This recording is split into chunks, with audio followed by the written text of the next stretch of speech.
Hello, and welcome to the BOFIN Buzz, the podcast for anyone fascinated by farming's future. Hello, and welcome to another episode of the BOFIN Buzz. And today I am delighted to be joined by Lucy Cottingham from Agri. So hello, Lucy.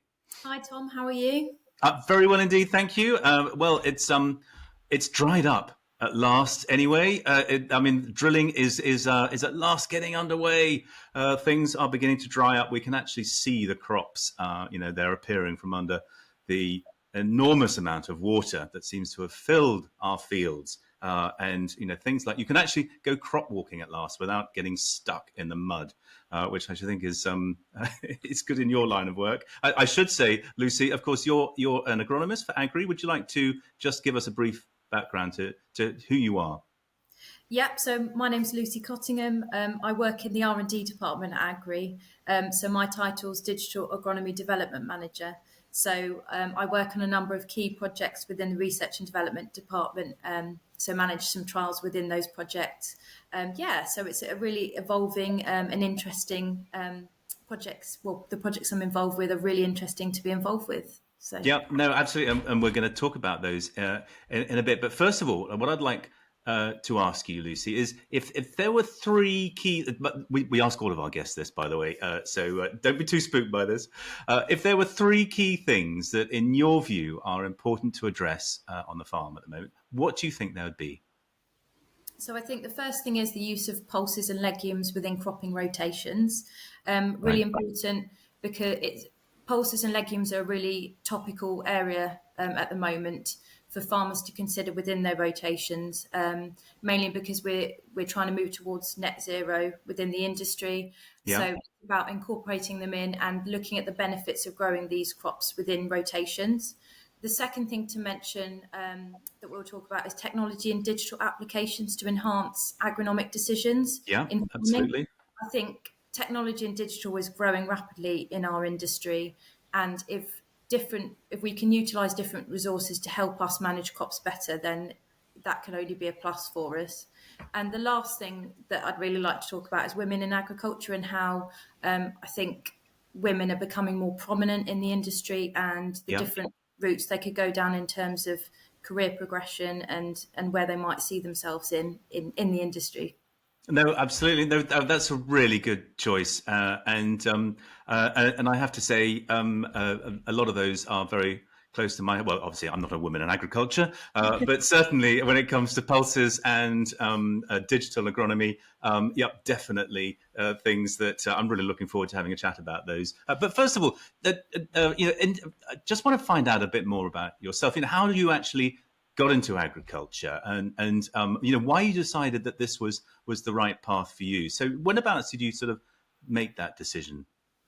Well, so I did an undergraduate degree at the University of Exeter where I studied geography actually. So that was kind of the start of my interest in sort of everything natural, the natural environment. And that sort of stemmed from my interest in agriculture. But also I've got a dad that worked in the industry. He's retired now, but he worked in the agrochemical sector. So he was kind of a big influence to me being interested in the industry. Then I went and did a master's at Harper Adams University and went down the route of rural estate land management. Got so far through my course and decided actually this probably wasn't the right decision for me. But I ended up staying, I completed my course, and then after I came out of that, I got a job with Frontier Agriculture, and I was a trainee agronomist with them. Right. So I'm interested to know, Lucy, so you set out to go into rural land management, but you went into agronomy instead. So what was it about agronomy that appealed to you? I wanted to be able to get out, meet farmers, be able to assess crops, sort of get that aspect of it, have my own autonomy about where I was going, who I was going to be going to see and speak to about a variety of different topics. And so that sort of sector really interests me, and constant learning as well, because in our sector, we know that we're always learning and things are always changing. So that was another element that really interested me. Right, I see. No, that's interesting. And I would, I mean, we're going to touch on this later, but I mean, it's quite the agronomy world is quite a male-dominated world. Did you find that daunting when you first came into it? Yes, you do, but I think you find your feet soon after you've started it, and you get into your stride with how to speak to farmers and other agronomists. So I didn't necessarily see it as a negative. I found it Mm. quite. It was probably quite novel for farmers to see a woman coming up the farm drive. So that aspect was absolutely fine. Yeah, great, fantastic. So you were with Frontier for a few years, or well, how did you then sort of move over to Agri?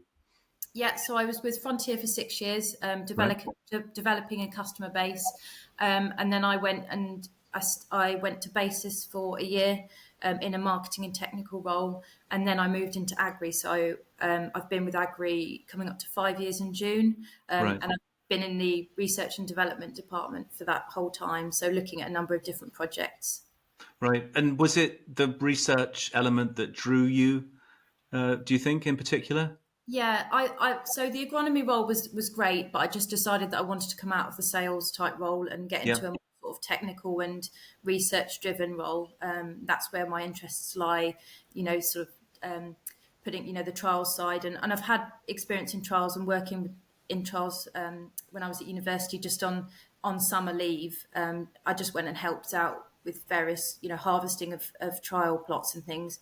So that was kind of another reason why I wanted to go into the R&D side rather than Right. stay in the sales and the agronomy side. Have there been any points, in your career where you thought, yeah, this is definitely the right thing? Or conversely, points where you thought, what am I doing? Is this the right course for me? Have there been any sort of moments where you've eureka moments, if you like, or non-eureka moments, perhaps? I don't know. I think I knew as soon as I'd started in the agronomy role to begin with that actually the agricultural industry was where I wanted to be. I don't think I knew at that stage which direction I wanted to go in. So Mm. I think now in my current role, I think I found my feet with it, and I really like what we're doing. And it's sort of being at that heart of the innovation and Yeah. the testing and seeing how things work and trying to find solutions. So that's what I really like about it. Great. Well, I tell you what, that leads us very neatly into our first topic, and one that we share. And I have to say, Lucy, I'm delighted that you said pulses, because that gives me a great excuse to talk about our wonderful project that we're actually partners in together, which is the NCS project, which is well, NCS actually stands for. I haven't got it next to me at the moment, but it's well, Nitrogen Climate Smart is its short That's it. title, Yeah. but it has got a longer title that is instantly forgettable, as I've just very adequately demonstrated. So the aim of this is to reduce nitrogen emissions by 1.5 million tons a year, or 54% of what agriculture can actually do. It's a big 5.9 million pound project. We've got 18 industry partners led by PGRO, and one of the partners is BOFIN, and another of the partners is Agri, and we're going to be talking about your contribution to this in a minute. So, how are we going to do this? Well, it's all about increasing the area grown to pulses from currently 5% to 20% of the arable area is the aim, and at the same time, cut the amount of soya meal used in livestock rations from currently by about 50% from what is used currently. So both sort of creating the market pull as well as the increasing the supply of UK grown pulses, which is brilliant. Now, I stress that we're not going to, none of us are going to thinking we're going to achieve that in 4 years. It's a 4-year project. But what we are doing, and the way specifically this project is running, which is why BOFIN is involved, is that we're getting 200 farmers involved. And we're carbon baselining them, encouraging them to get onto the Farm Carbon Toolkit to carbon baseline themselves. And then we're also running trials with up to 40 farmers so that they can measure the difference that pulses make to their crop within the rotation, and that's the key thing. And so that we can actually sort of bring some measurements in there, and that's what where our part of the project and your part of the project really come in, Lucy. So I know that you've been running some trials as part of this project. So tell us about this. So our involvement in the project is very much to feed in our knowledge of the many different trials that we've done in this sort of and these crops within the R&D department. But so from this, well, we've already got our trials in the ground. So we've got 2 trials specifically that we're looking at for this coming season. They're winter wheat crops, which have previously been pulses last year. And basically, we're trying to understand the benefit that the pulse crop is providing to the winter wheat crops. So that's benefits under the ground, benefits, on top of the ground, how the crop's responding. And so what we'll be doing is putting different nitrogen amounts on across the different plots. So within 2 splits or 3 split programs through the season, and then understanding, what that's providing to the crop, because obviously there's a benefit from the pulse and what that's providing early on as well. I see. So these are crops. They're in wheat at the moment, but they're Yes. coming out of. There were beans previously. Yeah, that's right. Yeah. Yeah. And do you have some wheat crops as well that weren't in pulse, so that you've got a comparison there? So what we're going to also do is have a look at crops that have been in oilseed rape, for example, and crops that have been in pulses, and look at NDVI imagery, so satellite imagery, to see the differences in biomass. So Right. that's another sort of element that we'll do alongside the trials work that we're doing, just to understand the differences in biomass between the two, because obviously oilseed rape's not a nitrogen fixing crop like pulses are, so you're going to get some benefit from the nitrogen that's left behind from the pulses, and hopefully you'd like to see that the biomass is much greater in the crop following the pulses. I see. So let's just talk a bit more about the measurements that you're doing in this. This is specifically in the wheat crop, isn't it? Yes. You've just talked about the NDVI measurements there. So that's measuring biomass. Yeah. Just tell me a little bit more about that. So we'll have satellite imagery, so we can look at NDVI imagery, we can look at GCVI imagery, just to see how the crop biomass is responding. So you'll be able to get an idea of how the plots are looking as an overall. But also what we'll do is we'll get drone flights in across the plots as well, Right. which will give us a little bit more granular detail to understand what's going on in the plots themselves, which you might not get so much granular detail from satellite imagery, but you'll get a good overall picture. I see. And also with drone flights, you can take quite a few different measurements, so we're able to do that as well. I see. Oh, that's really interesting. And what you're going to build up there, I guess, is a sort of temporal, how the crop's developing through time, as well as, what the actual figures in terms of biomass are, and so on. How's that? You're also doing nitrogen sampling within the plots as well. Tell us a bit more about that. Yeah, so we want to understand what the pulses have left behind in terms of nitrogen, so we can do soil mineral nitrogen testing. So we have taken a sample really early autumn, after the pulse crop was harvested, so it was a bean crop, and then we'll also do one in February, just so we can understand what the initial nitrogen levels were like. And also we've had a huge amount of rain, obviously, over the winter period. So it will be interesting to see how much residual nitrogen from the pulse crop is still left, because I'd imagine it will be quite low now. I So see. we'll be able to understand from taking another sample in February. Right. And I think you're also using some novel sensors as well. And this is another partner in the project, PBL Technology, who've got some sensors. Tell me about those. Yep, so they're soil blades, soil nitrogen blades, and they've got sensors at 10 centimetres, 20 centimetres and 40 centimetres of depths along the blade. And what they actually do is they pick up nitrate levels, so you can understand at the different soil depths what the nitrate levels are. which will be really interesting. So we've got them in the ground already. We've had them in the ground since, I think it was November time we managed to get them in, and we'll track the nitrate levels in each of the different plots. So having the different nitrogen amounts per ton, and we can see how that tracks throughout the season as the Right. crops are obviously getting going and as the soils warm up and things like that. So I guess what you'll be able to build up is a picture of the nitrogen level in the soil, and then put that against the biomass picture that you're picking up with the satellites and the drones, That's it. and kind of piece it all together and get a better granular picture of how that crop, following the bean crop and following the oilseed rape, is growing. That's it, yeah. And also, I don't know how many farmers reduce their nitrogen from pulse crops already. If they're following on with a cereal, do they actually think, oh, maybe I need to reduce my nitrogen amount because I've had pulses in? I don't think farmers tend to do that. But if we can understand what's going on in the soil through doing a soil mineral nitrogen test, especially after the autumn we have had, then hopefully that will give farmers a better idea of what is there. Yeah, no, absolutely. Oh, that's fascinating. So now, obviously, I'll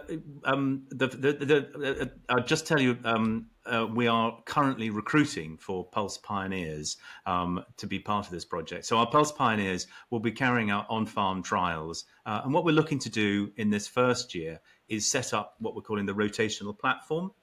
So we're encouraging farmers to have a bean crop, and within that bit, preferably within that bean crop, have a bit that is not planted to beans. So planted with a different crop, either that or split a field. So you've got in the same field you've got beans on one side and then non-beans on the other, or have two fields side by side, adjacent, very similar soils, so that you've got the comparison.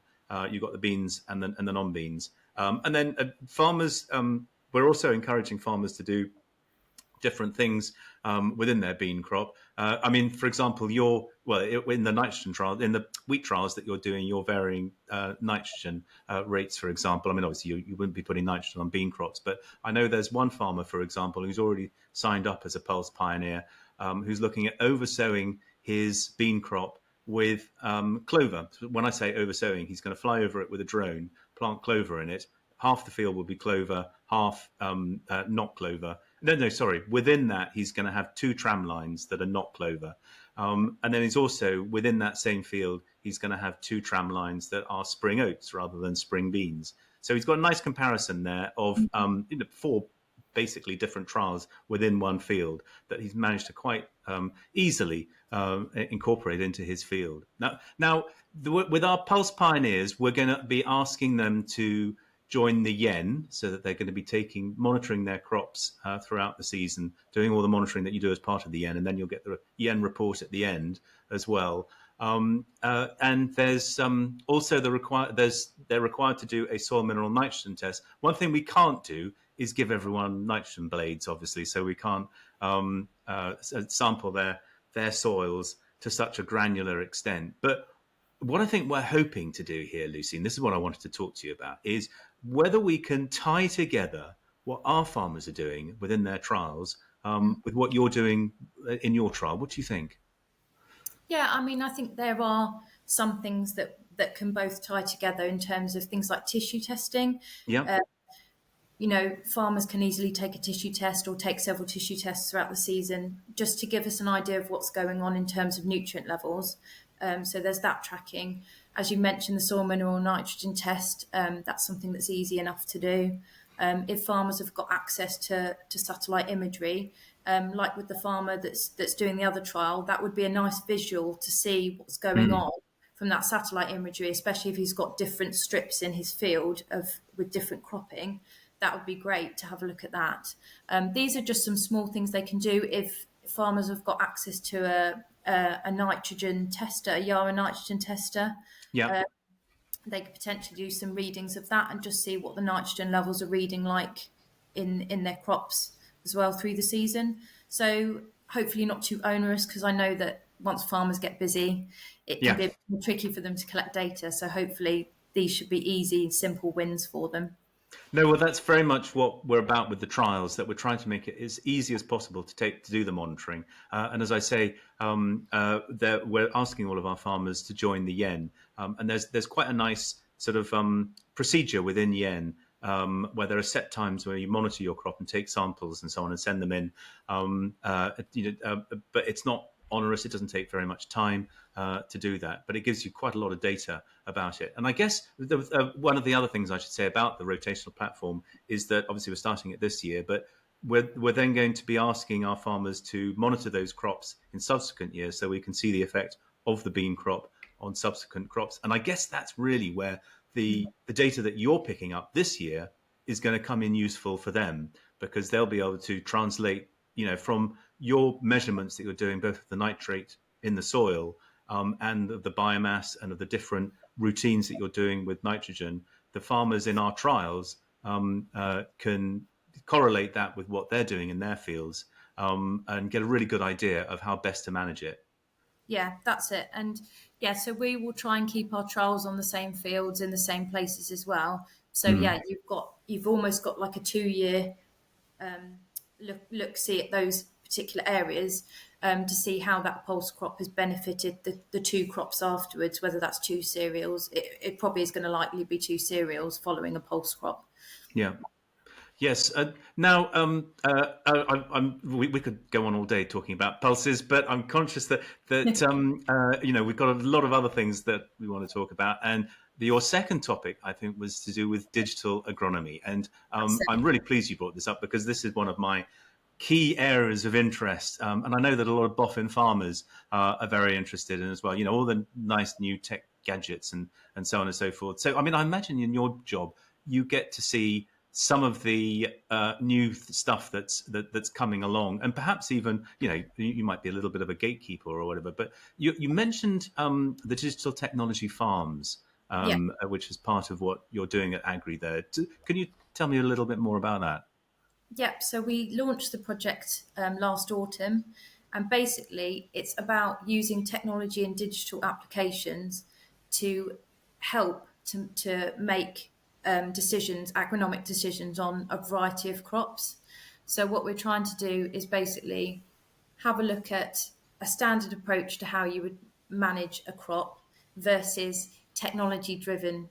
So what we'll have is various different technology, for example, in a field, and we'll split the field in half.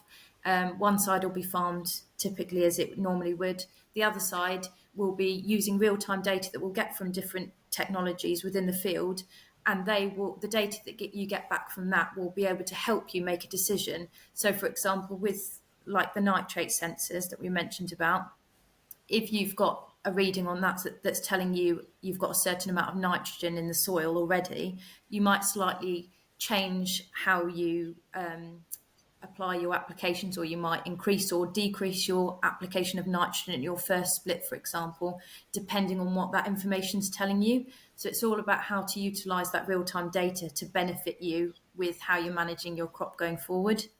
I see. Oh, fantastic. So you mentioned the nitrogen sensors again. Those are those blade sensors, I take it. Yeah. That's it. Yeah. Yeah. Tell me what other gadgets are you using then? Have you got any other interesting Yes. technology? Yeah, so we've also got um, in field disease monitoring. Right. Um, so I'm trying to think what the name of the actual. That's it. So field mate sensor. Sorry, it's just come to me. So we've got field mate sensor, which is a crop and soil sensor, which sits in the middle of the field and basically records. So it picks up on weather conditions for certain diseases coming in, moisture and humidity in the air, that sort of thing. And then what it does is determines your risk of certain diseases coming into the crop. Right. So it's sort of giving you an idea of if the presence of potential disease could be higher, then you can flex when you want to be putting on applications if you need to of products to Right. obviously I mitigate against or protect your crop or control certain diseases. So I see. So it's not necessarily. It's not like I've come across these sort of spore sense things, for example, that actually detect spores. But by the time you've got spores in your crop, I mean that's kind of a little bit late Yeah, to make a management decision. But this is about monitoring the actual, sort of humidity, moisture level, and so on, the sort of factors that would drive disease, that's it. that would give you a risk factor. Oh, Yeah, that's I see. So you can actually implement it within the season, and perhaps up your T1 spray or something like that. Is that's that it. the thinking? Yeah, that's it. And if you've got conditions that maybe aren't conducive to certain diseases coming into the crop, you may say, okay, we're going to just slightly delay applications, or we Mm, might change the products that we're going to use. So the idea is not that we're trying to tell farmers how to do things. It's, if you're armed with that information, how might you change your current approaches based on what you're being told? right. And in some cases it might be more financially beneficial for them, because if they can delay applications of things so they get the optimum timing, then it's only going to be a benefit to them, really.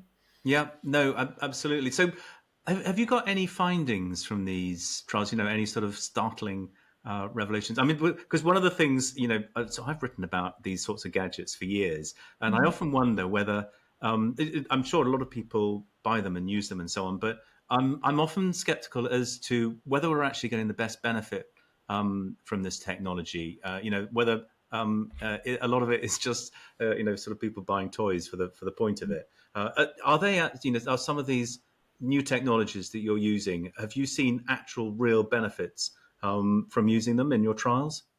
Well, so we've only just started, so we will start to see how they're performing this season coming, Right. and then we can start to, let people know, let our farmers and growers know, let our agronomists know how they're actually performing in field, because they're being put under test. So we want to get feedback from the farmers as well that are using them to make decisions how useful they've been, and Right. whether or not they haven't been useful at all, whether they've been brilliant to guide decisions. So it I think technologies are it's ever evolving. So if something hasn't worked one season, if something's tweaked and changed or improved, then it might be better the next season. So it Yeah.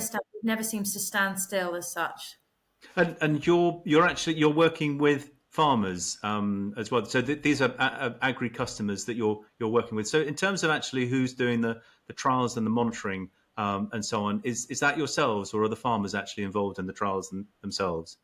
Yes, so they're involved in the trials themselves. So they will use the data that's actually coming out of this technology and the digital applications to be able to make the decisions. So they'll be Hmm. armed with all the information, and then obviously the agronomist will be in on that conversation, and they'll be able to then decide what they want to do with the information they've got. And it might be that they don't want to change anything Yeah. for a particular application or how they might have done things.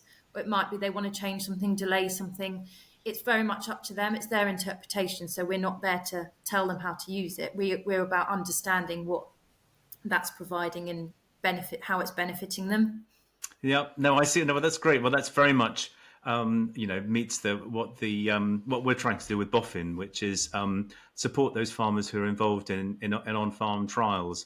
So a lot of trials that take place on farm, often the farmer isn't involved in them. They're just trials that take place on their farm, and they might hear about the data from it, but it's not until you actually get involved in it and get your head into it that you realize what's going on, and you can have those conversations. And I should think you're probably having quite a few of those conversations with the farmers that you're working with in terms of the feedback that you get from the farmers.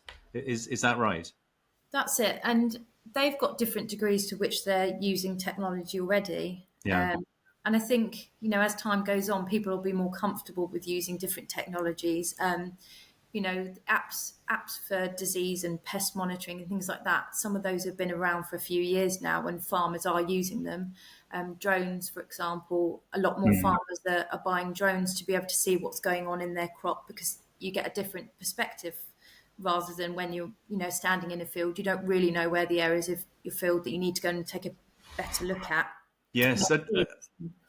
I mean, that's a really interesting case in point, actually, the drone technology that you talk about. And you talked about it earlier on that you're using drones in the NCS project trial plots that you've got. But practically speaking, on a farm, I mean, I'm sure that there are a lot of farmers who have bought drones and they love flying them, but you wonder just how many of them actually get a business benefit out of it. I mean, are there real cases on the farm where you can use a drone to get some really useful data that you can actually practically apply? Yeah, so we're working with Skippy Scout. I don't know if you've Oh heard yeah, of. yes. They've got great features in which you can actually gather quite a bit of data from your fields. So, Hmm. for example, you can conduct things like plant counts. Right. Look at green area index. You might utilize the imagery to see how. So, for example, in oilseed rape, what percentage of flowering you've got going on, which might help with sclerotinia sprays and things like that. So there's a whole host of things that you can do to get benefit from this information that's coming in. But yeah, I think it depends what farmers are trying to use it for. So they need to be clear in their mind.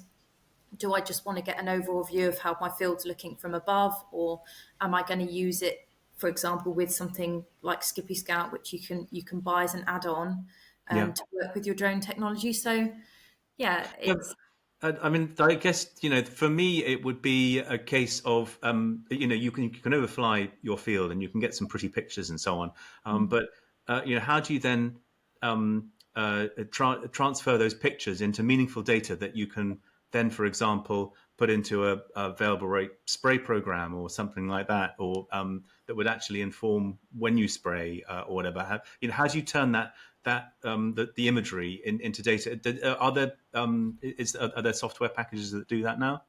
Yeah, so with Skippy Scout, what it does is you put down scouting points across the field where you want the drone to focus in, take more specific images or take data from, and then within 10 minutes post flight, it will have created a report for you. And you can use that report to create variable rate plans if you wanted to Mm. do a variable rate nitrogen plan, for example. So, the information's there for you to create plans, and you can work then. So we've got our riser, which is our remote sensing part of the business, and they do a lot of variable rate nitrogen plans. So you could almost use Yeah. the information from the drone flight to inform how you want to create your plan within riser and contour. Yes, of course. I mean, I guess you could sort of augment because the riser works on satellite technology, I think, doesn't it? So Yeah. you could augment the two, and especially, for example, one of the problems with satellites is that that if they go over your farm on a cloudy day, then you don't get the imagery. Although I think it doesn't riser use a technology that sort of sees through the clouds. Is Yeah, so that we've right?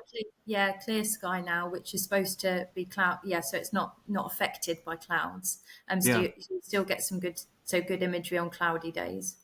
Great. Okay. Well, now we haven't got much time left, and I'm keen to come to your last topic, Lucy, which is women in agriculture.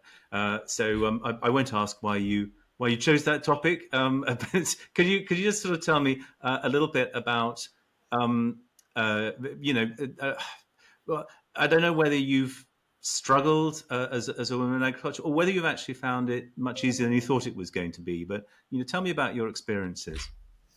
I think I came into the industry and didn't really know how I'd be, how I'd be responded to in terms of being a woman, being an agronomist. But actually, I found it quite novel in that farmers responded quite well to a woman coming up the farm drive. And yeah, I got on absolutely fine, to be fair. I mean, there are aspects, obviously, with being an agronomist when I was in that role where you're lone working. So Yeah. you might feel a bit more self-conscious about being on your own in the middle of a field. But aside from that, it was absolutely fine. And yeah, I found it really, really good. So Are there any aspects? Tell me, Lucy, because it is a very male-dominated industry, and I think to a certain extent, all of us, through no fault of our own, would probably do things that we don't realise are actually quite hurtful or disrespectful or whatever. Are there any things that you get from blokes in the industry that you think, well, actually, that's not great, that perhaps they don't realise that they're doing? I think you can get some comments that they kind of question your ability to do the job. But I Mm. think women in general have quite a good attention for detail, and I think in an agronomy role, that's quite an important thing. Yeah. But I mean, I think in terms of the industry and accessibility for women to come into the industry, I think it's changing a lot because the likes of Harper Adams University and some of the other universities are making qualifications in this sector more accessible. So I heard, I think it was on the radio the other day, that Anglia Ruskin University is incorporating a load more land-based subjects and courses into their portfolio, which is really, Yeah. really great. So it means that they're trying to appeal to a lot more people, to come into our industry. And actually, just in Agri's R&D department, we're half of us are women in the department. So, and we're led by Ruth, who is obviously is a woman. So Yeah. I think it's really nice that actually there are a lot of people in our industry, or women that are coming into the industry, that find that they're happy to do so, and they find that there's a really good career opportunities for them. There is obviously interest Mm. and more appetite for women to come in, and they see career progression. So, I think it's really beneficial. Yeah, no, absolutely. It has to be said. It's one thing that I've noticed that, when I first started in agriculture 25, 30 years ago, it was very, very rare to see a woman agronomist. But these days, it is, thankfully, much, much more common. In fact, the agronomist that we've got here on my farm in Oxfordshire is Poppy. She's from NIAB, and it is interesting what you say, that women have a different way of looking at things, which I think is really nice and really refreshing. We need it in our industry as well. So it's nice to have the sort of balance of it. Has to be said, within BOFIN, actually, so there are now one, two, three, four of us in BOFIN, and I'm the only bloke. It obviously works. Well, I don't know. Guy might say something differently, but no. So and it has to be said, I've been in a very privileged position throughout my career, where I've worked with a lot of really remarkable people, and I have to say, most of them have been women.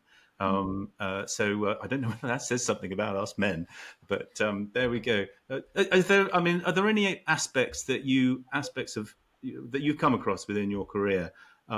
Because you've talked about some of the aspects that have been addressed and the sort of the balance aspect and things like that, and that women do now have a really good career path in agriculture. Are there any aspects that still need to be addressed that that you feel?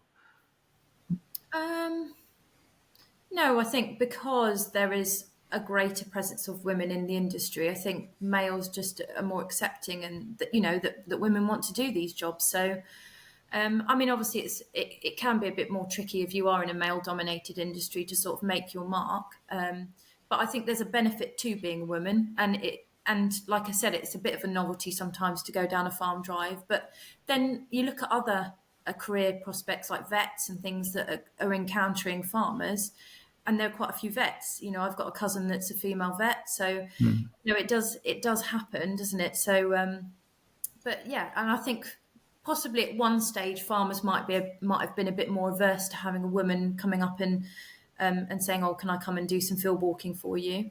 But I think that's definitely changing now, Yeah. and was becoming more balanced in terms of that.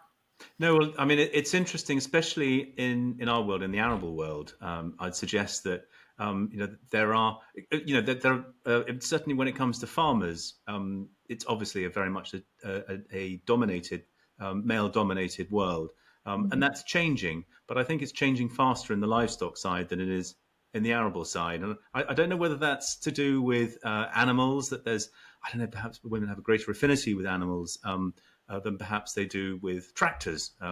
Men perhaps have a greater affinity to tractors than women. I don't know whether that's the case, but it is still relatively rare to find women arable farmers, which and I don't know how we address that. I mean, interestingly enough, actually, I was at the N conference last year, and one winner who came up time and time again was Annabelle Hamilton. and really great to see a woman receiving all these awards and so on. And I can't wait to go and visit her farm because I think it would just be fascinating. So, as I say, that's really great to see. But as I say, in the arable world, more so than in the livestock world, I would suggest there are very, very few women farmers, and I don't know whether you've got any ideas about that. Um, I mean, I have come across a few female arable farmers, but yeah, I'm not sure. I guess it just depends on the generations and who wants to come through into the farming sector and who wants to take over. And if you've got siblings that perhaps want, male siblings that perhaps want to get involved in the farm, it just depends on interests, doesn't it? And whether you're Mm. interested in that side. But there are a couple of events and things that I've noticed that there's more presence geared towards women in agriculture. So there was an event last year that 10 of my female colleagues went to, which was, it was just specifically women. It was I think it was food and farming, women in food and farming was the title. And it was a London based event. And it was and there were quite a few talks at this event. I didn't go to it myself, but my colleagues went, and it was all about how to get into agriculture and the different types of roles within agriculture that women can go into, because there is quite a range and, diversity. So, it's open to anyone really if you're interested in going down, the Mm. arable route or the livestock route, and depending on where your interests lie, which direction you really want to take. But yeah. Yeah, no, I've seen those as well. I mean, I often look at those conferences. I see them on Twitter or whatever, and I think to myself, God, that looks really interesting. But I don't suppose I'm ever going to be invited to one of those conferences. But never mind. That's another story. Well, look, that's just about all we've got time for, Lucy. But I mean, it's been a fascinating talk. We share a lot of interests in pulses and digital agronomy and so on. So it was really, really great to get those insights. And I hope that our listeners also have picked up a few ideas and a few tips on how to take it forward. I have to say, when it comes to the NCS project, as I say, we are recruiting at the moment for Pulse Pioneers. We are looking for the best farmers in the country, the best pulse farmers in the country, to really take this forward. The whole point of the NCS project is, and I keep saying this to everyone, is that the knowledge out there to grow good pulses, we've already got it in some of our best fields and our best farmers. But at the moment, it's locked up in their heads, and what we want to do is share that knowledge so that everyone can benefit from it, and that's how we manage to get the gains, or that's how we will manage to get the gains that we can so easily get from this crop. If we can just share that knowledge, and that's what the NCS project is all about. So ncsproject.co.uk. Do go there and have a look, see how you can get involved. But now, before we go, Lucy, I just wanted to ask you, what your sort of view is, because you're at the cutting edge of innovation in agriculture at the moment. So you must be able to see over the horizon, or towards the horizon, perhaps, and see where things are going. So, what do you think?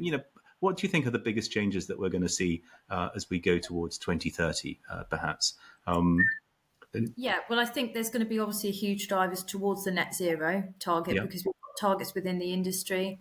As I've mentioned before, technology and digital, I think, are going to be hugely, they're going to be taken up a lot more by farmers. And I think it's about getting that confidence in using them and how to use them. I think there's going to be a lot around nitrogen use efficiencies. Yeah. So whether that's through use of nitrification or urease inhibitors, that sort of those sorts of products that are on the market. There's a whole host of things really. Mm. So I mean, SFI is a huge topic, isn't it? Yeah. And trying to grapple with that at the moment. So there's so many things that makes our industry just so interesting and great to be in at the moment, but obviously challenging for farmers at the same time, as well as the weather. Yeah. There was okay. I'm going to ask you to pick one thing then. So one technology or one practice aspect of farming at the moment that is perhaps a little niche or a little new or whatever, that you think that let's either 2030 or at some point in the future that you think is going to be ubiquitous, and we'll look back then and say, "Gosh, how did we ever manage without it?" What is there a particular technology that you think is going to be ubiquitous in a certain number of years' time that perhaps at the moment is a little bit niche, a little bit new? We're experimenting with it still. I think there's probably robots and robotics is probably Right. going to come into play quite a bit. And also AI, which seems to be very topical at the moment. Uh, Yes. and oh my goodness, the industry is developing so quickly with AI technology, and obviously we're looking at it quite, in quite some detail and how we can bring that in, for our growers and our agronomists to use. But it's just, the technology is just incredible, really, and it's a bit scary as well at the same time. Well, I was going to say actually because I remember. I mean, this is a topic that's been round and round in the industry for years. That are we not doing ourselves out of a job? See, everyone talks about the digital agronomist, Mm. and there was a system that digital disease support systems. I think they are DSS. That were one of the fears about these systems is that it was going to do the agronomist out of a job. Now you're in that technology. You're an agronomist. You're clearly not of that view. I mean, what would you say to people who do say that these digital systems are going to do agronomists out of a job? I don't think you can replace knowledge. And I think, years and years of experience of walking fields and understanding crops, there is no replacement for that. And I don't see that technology and digital is there to replace agronomists in what they're doing or farmers. It's there to support them and be tools to help enhance what they're trying to achieve. So I hope that people don't feel threatened by technology and that actually they should just try it and use it to their advantage moving forwards. Yeah, no, well, you can't replace knowledge. That is a great place to end this podcast. Lucy, thank you so much for joining us today on the BOFIN Buzz. And I hope all goes well. I can see that the sun has now come out with you. It's still resolutely behind clouds, so I should think you're probably itching to get out into the field, see how those crops are doing. So thank you so much again for joining us. We will return again for the BOFIN Buzz, so look out for the next episode. Thank you all very much for joining us, and have a good day. Goodbye then.